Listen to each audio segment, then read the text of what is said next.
over the new series of Doctor Who kicks in the next few weeks. Michael Underwood knows more than the rest of us because he's been down in Cardiff overnight. So, Michael, come on, new series, what does it look like? I'll tell you what, Ben, it is fantastic. I'm down here at the Doctor Who exhibition, and my favourite part of it, the Daleks. Look at them here. We've got the Emperor Dalek, one of the main Daleks here too. Now, why are we down here? Well, it's because we've got a preview screening of episode 1 from the new series. I've got to tell you, it is fantastic. I mean, I was a big fan of the Christopher Eccleston years, but let me tell you, David Tennant absolutely nails it. Spot on. It's a lot more action, and it's a lot scarier this time as well. So I caught up with Billie Piper and the Doctor to find out what we should expect. I don't think you can be scary enough, really. I know our producers are to be very responsible and kind of tone it all down, but I'm all for the gore. Bring it on. I loved it as a kid. The more horrific, the better. So, yeah, there's a good few proper scary moments in the series. I love a bit of that. There's so much happening in Series 2. We have Cybermen, which is quite exciting. We have Queen Victoria, played by Pauline Collins, which is very exciting. We have werewolves, cat nun nurses, you would have seen those,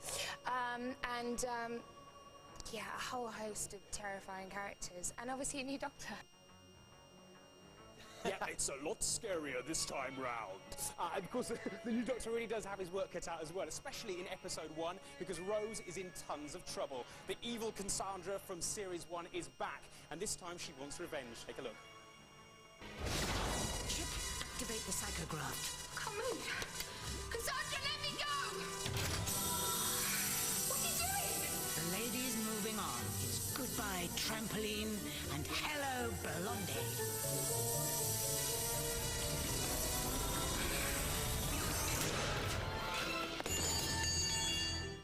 Love that woman. What happens if you have just too much plastic surgery? Zoe Wanamaker. The last human. So her spirit takes over Rose's body. Is that right, Michael? Yeah, it absolutely does. Now, we don't want to give too much away. But I can tell you it's linked a bit to the romantic kiss. Now, you may have seen a picture in the papers about this where the Doctor and Rose get a lot closer than you'd expect. Now, I can tell you everything isn't quite as it seems, and it's obviously not quite as romantic as we'd thought as well, as Billie and David both point out.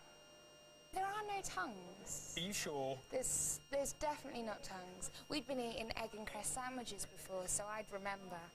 Yeah, you wouldn't forget something like that. Tuna sandwiches as well. We both had real cat breath on us. Yeah, we do. We have a serious patch, which is quite funny. But I'm not as Rose, so it's excusable. Rose is having to rediscover the Doctor, I guess, and they're kind of falling in love all over again, I suppose. So the Doctor's showing off and taking her to all these extraordinary places, and yeah, we kind of hit the ground running and we don't really stop. Yeah, Rose in tongues of trouble. Hey! Now look, obviously, well, the Christmas special we saw David Tennant doing his thing as the Doctor, but he was in bed for a lot of it. You've seen the first episode, I think. You've seen the exclusive sort of premiere of it. How has he settled into the part? He seems very cool there. Yeah, absolutely. I mean, there's a lot of expectation, obviously, about the new Doctor, because Christopher Eccleston was sort of praised for his performance, which was fantastic.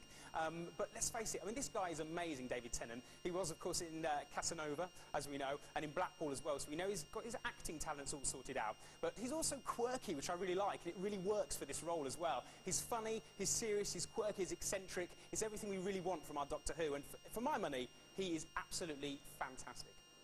Hilt. Because everything on this show is so chased after, every bit of gossip, that genuinely, we do not know what happens at the end of this series. It's such a brilliant ending, and I just want it to be a surprise. It's so brilliant, and it's such a cliffhanger.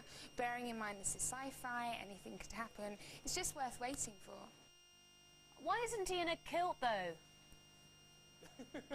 I couldn't tell you, Penny. Maybe it's just not the Doctor Who costume. It's not what they're going for. Something a bit cooler and a bit smarter. But as you'll see from what you just heard there, there's a lot of speculation about the Series 3. Who was going to be sticking around and who wasn't. Now, as you heard, David, well, he was playing it a bit cool, saying they hadn't quite filmed those scenes yet, and so you weren't really sure. But as you see, I think he probably will be back for Series 3. Now, Billie, a little more interesting.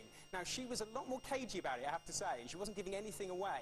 And, well, I don't know, but for my money, I think something serious is going to happen at the end of Series 2. And obviously, being a Time Lord, he could go back in time and change it, or maybe they won't. We'll just have to wait and see. Change into a woman who wears a kilt. Yeah, but yeah, Russell T Davies not ruling out having a woman Doctor in the future. Well, yeah, this is very, very interesting, actually. Russell T Davies, of course, the writer and exec producer of the show, has mentioned that he's not opposed to casting a woman in the role of Doctor Who, you know, in a future series, which is obviously very interesting, turns it all on its head, but, you know, I think it'd be quite an interesting thing to do. He also mentioned maybe about having a Welsh Doctor, and Michael Sheen, the top actor, of course, who was in Underworld, and also in the Kenneth Williams show as well, Fantabuloso. He could perhaps be in line. Russell seems to think that he's got what it takes, so who knows? He would be a phenomenal Doctor. So you said you want funny, eccentric, a bit bizarre. Carol Thatcher. Quirky. Quirky, yes, that was Carol Thatcher. Quirky. Penny Smith. It's got to be. Oh no, not nuts. You didn't say nuts, did you? No, I didn't say that. No, thanks. but Penny, I could see Penny as an assistant to the Doctor, definitely, causing trouble. Yeah, Yeah, thanks. loads of trouble. Michael, thank you very much. You can organise, you can get onto the browse and get onto our gallery of Doctor Who pictures and stars and stuff onto the website, gm.tv, and tell us who your favourites are. It's such a good series. It is. Such a And good series. Torchwood starts as well on BBC Three, which is a spin-off for Captain Jack. Oh, of They're going to start course. filming that with The Michael handsome Barrowman. John Barrowman. John Barrowman. Michael Barrowman? That's a whole different story.